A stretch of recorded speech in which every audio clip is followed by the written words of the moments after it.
So hey everyone, welcome to my allotment plot. It has been a while, let's not lie. Like, I've neglected recording my journey, but it's never too late. So I've done a lot so far, so this is the progress I've made.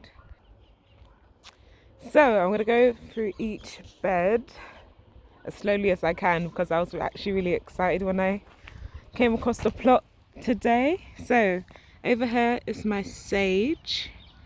I grew the sage indoors and then I divided the plant and decided to plant it along here. Next to it is my strawberry. So my allotment plot site manager gave me tons of strawberries, but I didn't know where to put them. So I kind of divided them up into this bed, and also I've reused these hanging baskets that were outside my mum's door. So we'll come to those later.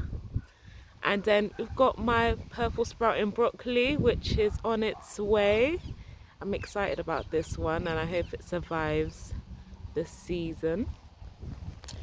The plot next to it has my beautiful Swiss chard.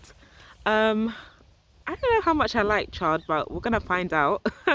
I just wanted an alternative green because spinach is such a go-to. Especially when we go food shopping, so I thought it would be a good idea to grow something that I don't see in store often. And next to it is another purple curl that I have growing, because you're going to see another one soon, and that's calendula, I hope. That's growing next to it because I'm trying to grow more flowers and alongside my crop. There's space for more, obviously, as you can see. Here is my hanging baskets that have been repurposed. So you can see a few strawberries on its way and some beautiful strawberries underneath here too. I've just given everything a good water before I leave. Then next to it here is my green kale, which is growing, and a purple kale as well. So I'm actually quite excited about these. I hope they do well. In the middle here used to be my radishes, but I harvested those because they grow really quickly, so we use them in a kimchi recipe. And then you've got, I believe this is my butternut squash plant, or it could be a courgette. We'll just have to wait and see. Ahead of it are some tomatoes. So what I did today, I'm gonna take a seat.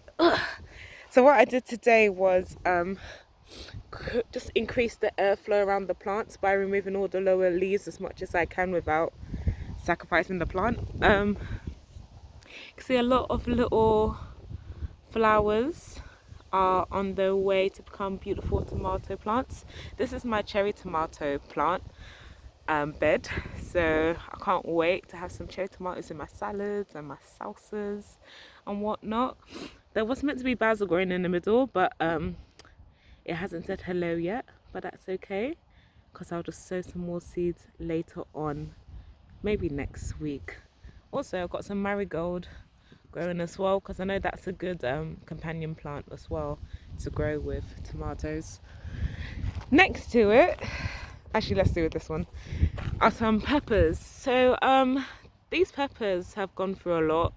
I know ideally they should be grown in a greenhouse, but I don't have one, so I just had to make do with what I've got, and that was a spare bed, so I put them in there. You can see that a pepper is trying to grow there, but I'm afraid it may be suffering with some like blossom end rot, or maybe a slug tried to eat some of it.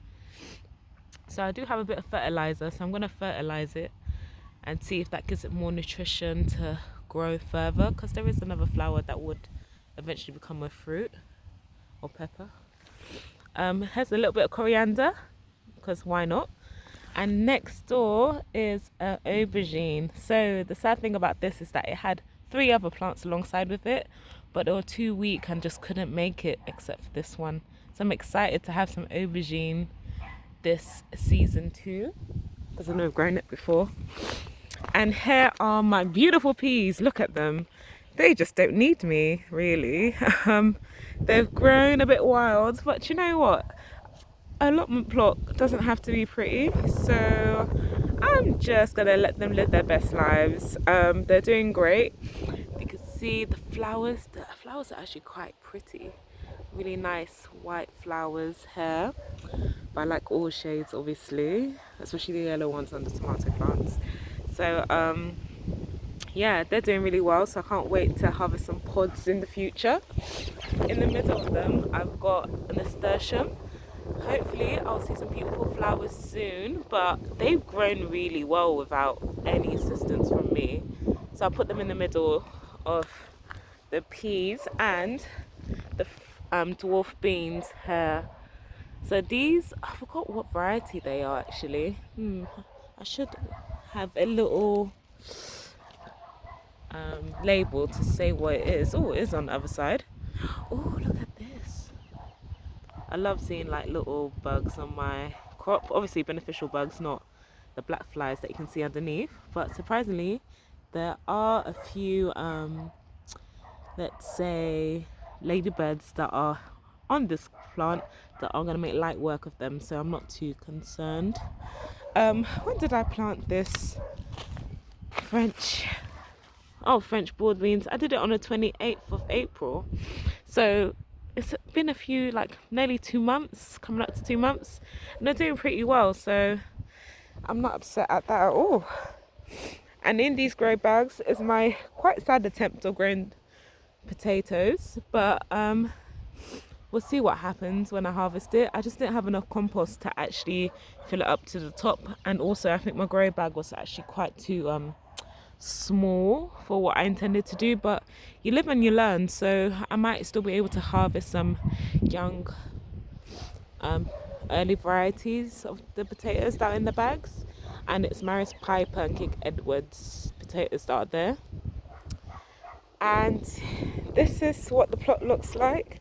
I'm gonna just give you a better angle because, you know, I'm a one-woman show with this camera, but this is what it looks like now. So if you've seen previous videos, you'll see that this was literally just dug up ground that took a lot of work to do, and I thought the easiest way for me to manage it was to use some raised beds. I was given like 4 of them by a lovely neighbour who didn't want to use them anymore, and then I bought another. Actually no, oh gosh, I was given more than 4. 1, 2, 3, 4, 5. I was actually given 5 generously by a neighbour of mine, and then I bought the one in the left hand corner just to even it out and also just have more space to grow more food. So yeah, this is what it looks like now. I'm happy. Like, if you see my journey and how lack of it has been, I'm just happy that it's at this stage, and it's giving me more encouragement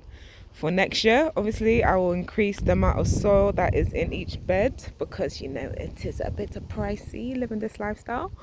But once I actually do have more funds available, I'll definitely fill up the beds, and it will encourage me to grow more crop in the spaces that I have.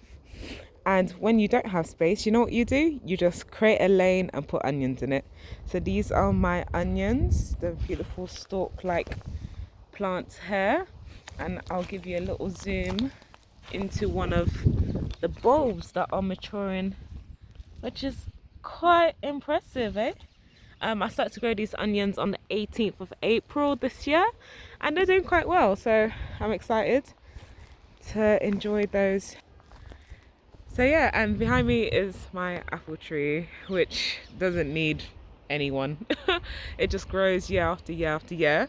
I think the only exception is that next year I will prune it because it's a bit older, but that's okay. But I feel like if I do prune it, all these beautiful apples will have more airflow and space to grow. And also I can look out for pests a bit more because some of them, even though they're mature, they do get eaten before I get to eat them. So I think if I prune it, it'll be more manageable, and obviously clear the ground around them. I have been, but the weeds beat me to it sometimes. And do you know what? It would be nice to have like a wildflower bed around the tree. So that's what I'm going to work towards as well. And randomly, I did get some grow bags. They weren't as successful as I intended to, but I did get them from IKEA, and one I haven't even opened fully yet. So there are tomatoes growing in there. I'm just gonna leave them to grow quite wild. I don't really feel like everything needs to be manicured per se, but I'll just try different techniques and see what works best for me. And yeah, this is it. So this is the progress I've made so far. Today is the 25th of June, 2022, and yeah, we'll see what the rest of the year will bring. So today I'm gonna harvest a lot of bugs and dogs barking. My one strawberry, because it is bright, it is red, and it looks good. And I'm gonna harvest some Swiss chard so we can have it for dinner tonight. So yeah, I'm really excited. Hope everyone has a good evening. If you want to follow my channel, you can follow it if you want. If you want to subscribe, you may, if you want to. But really and truly, this is just a recording of my journey in the allotment.